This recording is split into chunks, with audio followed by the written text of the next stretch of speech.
نماز میں صرف فرض پڑھے اور سنتیں نہ پڑھے، اس کا عمومی مفہوم تو یہ بنتا ہے کہ جیسے فجر کی نماز میں اس نے 2 فرض پڑھے لیکن 2 سنتیں چھوڑ دی، ظہر کی نماز میں 4 فرض پڑھے لیکن جو پہلے کی 4 سنتیں اور بعد کی 2 سنتیں وہ چھوڑ دی۔ اسی طرح مغرب میں اور عشاء میں، عصر کے اندر تو سنتیں مؤکدہ ہوتی نہیں، سنتیں ہیں لیکن سنتیں غیر مؤکدہ ہیں۔ تو دیکھیں حکم یہ ہے کہ یہ جو نوافل ہوتے ہیں ان کی بڑی فضیلت ہے، ان کی بڑی عظمت ہے، اور قیامت کے دن اگر بندے کے فرضوں میں کچھ کمی رہ جائے گی، جیسے بھولے سے کسی آدمی نے بے وضو نماز پڑھ لی تھی، اس کو نہیں پتہ چلا، یا ناقص انداز کے اندر اس نے فرض پڑھے تھے، تو اللہ تعالیٰ ان سنتوں اور نوافل کے ذریعے اس کے فرضوں کی کمی پوری فرمائے گا۔ تو انہیں متممات اور مکملات کہا جاتا ہے کہ یہ فرائض کی تکمیل کرنے والی ہیں، یہ ان کو پورا کرنے والے ہیں۔ تو لہٰذا یہ سنتیں اور نوافل یہ بڑے اہم ہیں اور ان کے بڑے فضائل ہیں۔ احادیث طیبہ کے اندر یہ جیسے مثال کے طور پہ فجر کی سنتیں،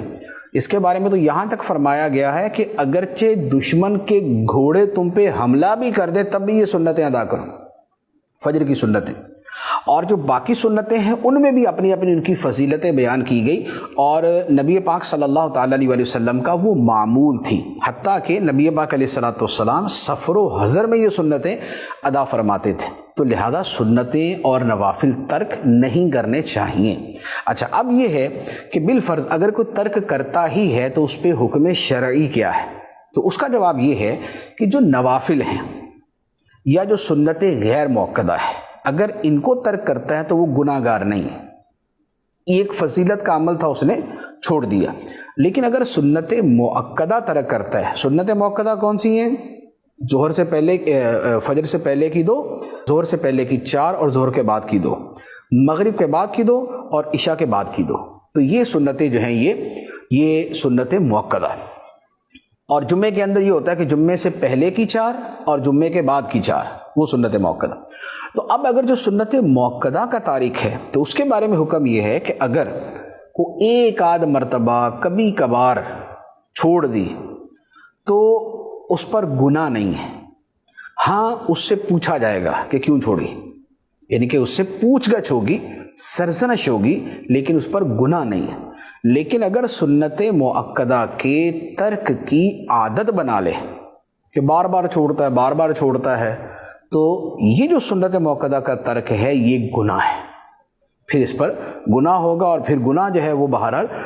عذاب کے مستحق ہونے کا سبب بنتا ہے۔ البتہ اس میں ایک اور صورت بھی ہے، وہ فقہاء کرام نے جو بیان فرمائی ہے وہ بڑی سخت صورت ہے۔ وہ یہ ہے کہ جو بندہ سنتیں یہ سمجھ کے چھوڑتا ہے کہ یار ان کی کیا اہمیت ہے،